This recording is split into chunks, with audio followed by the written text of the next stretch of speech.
వరంగల్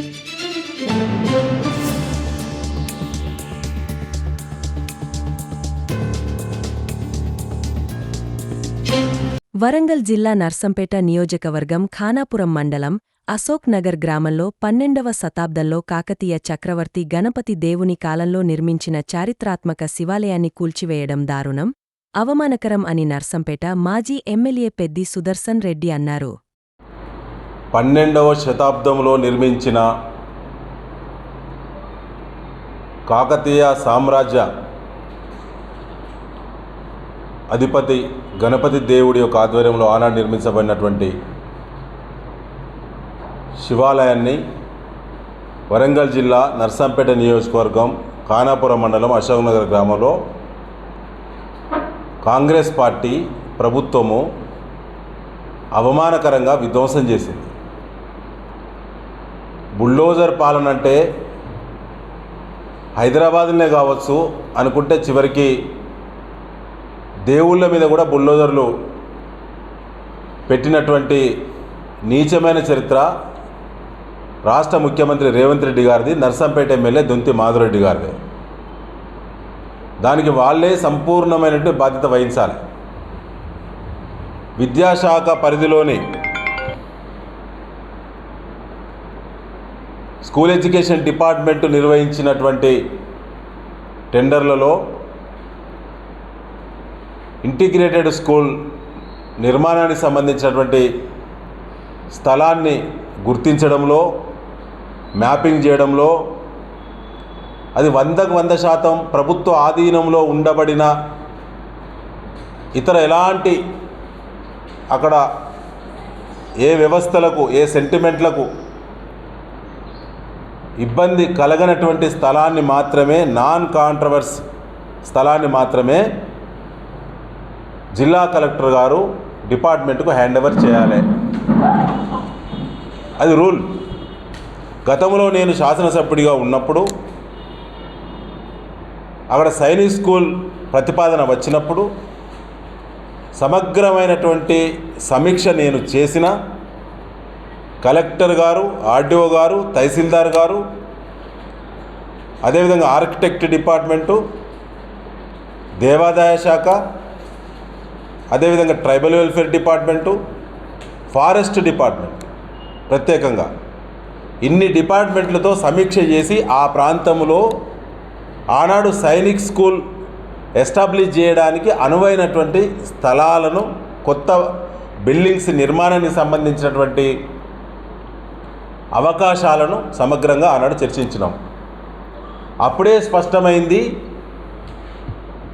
ఇవాళ శివాలయం ఉన్నటువంటి మట్టి కోట చుట్టూ రక్షణగా ఉండబడేటువంటి మధ్యలో నిర్మించబడినటువంటి శివాలయము 100% పురావస్తు శాఖ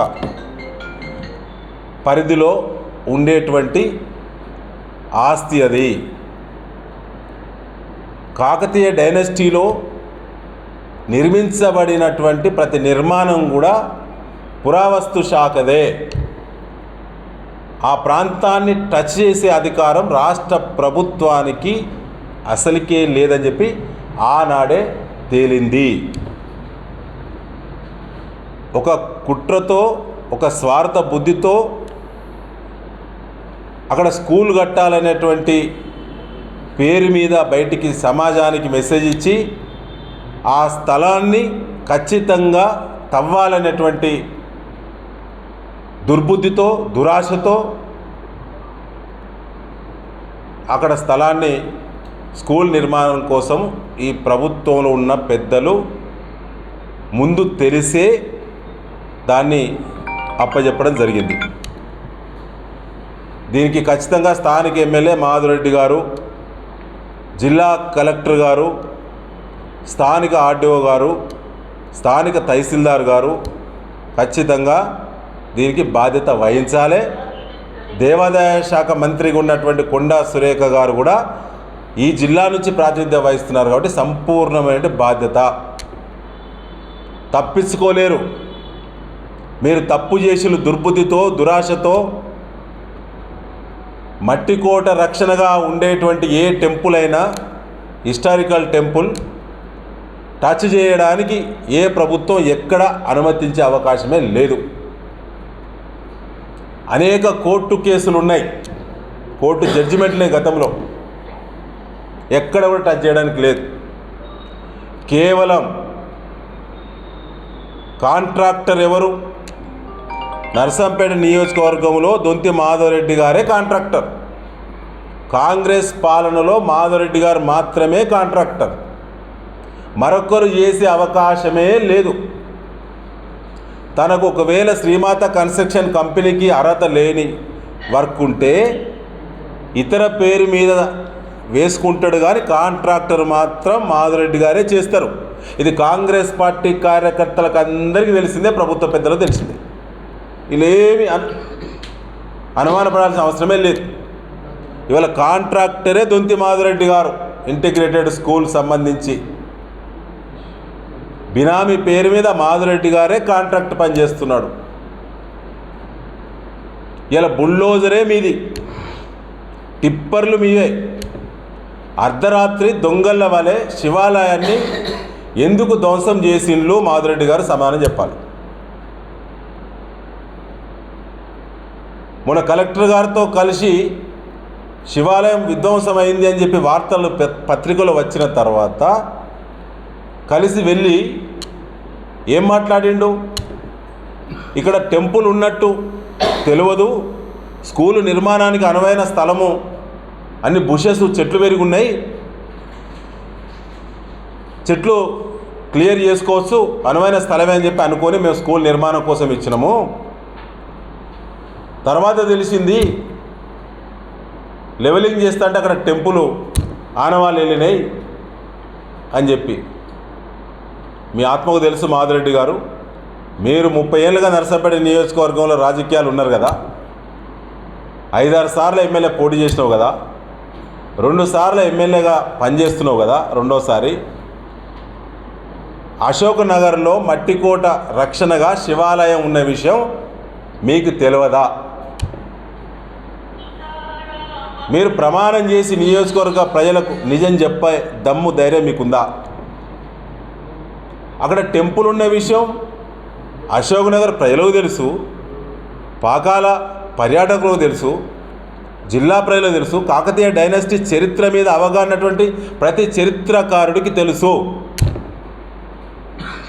ఇవాళ నెట్ ఫాలో అయినా కూడా అశోక్ నగర్లో శివాలయం ఉన్నది అనే చెప్తుంది. మీరు తప్పించుకునే ప్రయత్నం చేస్తున్నారు. అది ధ్వంసం, పైకి శివాలయం ధ్వంసం చేసిళ్ళు, ఆ పైకి మీరు మసిబూసి స్కూల్ నిర్మాణం కోసం అనేటువంటి కుట్ర చేసిళ్ళు. దాని లోపల ఉన్నటువంటిది గుప్త నిధుల తవ్వకం జరిగింది. అధికారికంగా అధికారాన్ని అడ్డం పెట్టి గుప్త నిధుల తవ్వకం జరిగింది. జరగకుంటే మీ స్పందనలో అనుమానం ఉన్నది, అధికారుల యొక్క చొరవలో అనుమానం ఉన్నది. ఇప్పటి వరకు కాంట్రాక్టర్ మీద, బాధ్యుల మీద ఎందుకు క్రిమినల్ కేసు నమోదు కాలేదు? మీ అనుమతి ఉంటేనే కేసులు పెడతారు కదా నర్సంపేట నియోజకవర్గంలో, మీ అనుమతి ఉంటేనే టెంట్లు ఎత్తారు కదా నర్సంపేట నియోజకవర్గంలో, మీ అనుమతి ఉంటేనే పోలీస్ అధికారులు పిటిషన్ తీసుకుంటారు కదా నర్సంపేట నియోజకవర్గంలో. మరి ఇప్పుడు పిటిషన్ ఇవ్వడానికి, కేసులు నమోదు చేయడానికి మీరు ఎందుకు అనుమతి ఇవ్వటం లేదు? దీని మీద హైకోర్టులో కేసు వేస్తున్నాం.